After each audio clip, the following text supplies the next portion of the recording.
So here we are at the Diecast Space Super Convention, and let me tell you something. One of the coolest things about this convention, and one of the coolest things about being able to be here, is that I get to shake hands with this man. Mr. Tom Daniels. Tom, honestly, you know, we all know you from back in our childhoods. You meant so much to us then, and the fact that you're here giving yourself, and then we can talk to him. And then we can talk to you, and that means the world to us, man. Thank you so much. You know, I can't tell you what it means to be here with all you folks. I mean, the people are just so fantastically great, and I love talking to everybody that's built my models in the past that are now consider themselves old and they're still kids. We are. We're still kids. You are. I'm still a kid. Everybody I'm a great-granddad kid. Wow. Actually, God bless you. Wow. I am a great-granddad now. Yeah, that's true. Unbelievable. Yeah, it is. All right. So, yeah, that's that old guy you're looking at there. How many model kits have you done? Well, for Monogram, it was 75. 75 and some of those were a little modified of the original tool a little bit. And then I did a few for Barago, redid some of their tools for B. Barago in Italy. Really? Right.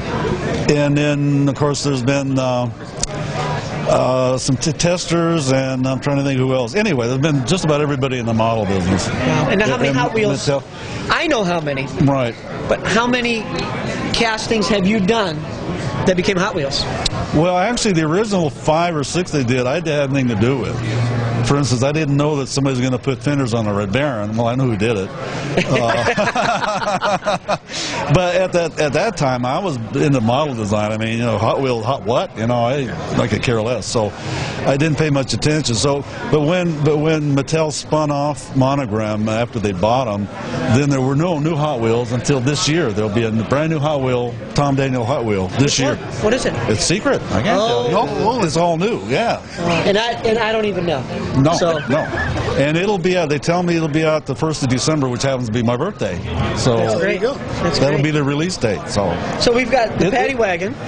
Right. We've got the Red Baron. Baron was the first one, okay. And that's the one that sold a gazillion. Yep. And the paddy and the school bus and the sand crab and the iced tea. Iced tea they're going to re-release this year also. It hasn't been many Hot Wheels. I mean, it's just been a few. And over the years, I've tried to get Mattel interested in doing more TD Hot Wheels. And every time I get with some middle management type that says, yeah, we'll do that. And you call them and they're gone. About, I don't know, 6, 8 years ago, maybe 10 years ago, Mattel did a what do you call it? They went out and did not a contest, but they wanted to find out what was the most popular Hot Wheel. All right, so the Red Baron came in of the top 2, and they actually knocked it down because somebody at Mattel at the time didn't like German helmets, right? And they didn't like iron crosses. Well, the German helmet was changed. That's one of the variations, and people say that I know about variations, so to say the least. The point on the helmet was taken off, and of course it never was pointy. But there was a little nub on it. It was a nub, right? And they took that off. Yeah. You know, and the German cross was taken off. And I've kind of insisted that some of that come back. The cross they're using again. Are they? And I keep telling them, the cross. I don't know if you want to put this in the interview, but it has nothing to do with the Nazis, which were the National Socialist German Workers' Party. Right. The Iron Cross is a symbol of honor of the old Teutonic Knights from Germany. It transcended the Hitler and that group by eons. So well, they stole it. They didn't have the copyright to it.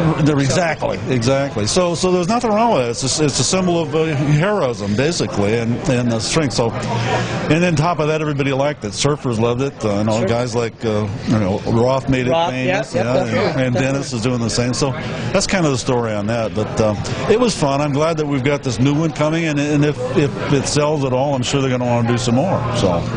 Well, we definitely hope so. I sense a lot of designers, especially somebody of your stature, there's a big jumping off point. You come up with the designs, you have this vision in your head, now you've got to take that design and you have to deal with the suits. You have to deal with the guys that are going to penny pinch and make changes. That's got to be one of the biggest frustrations. Right. The two big headaches are bean counters and engineers. Totally.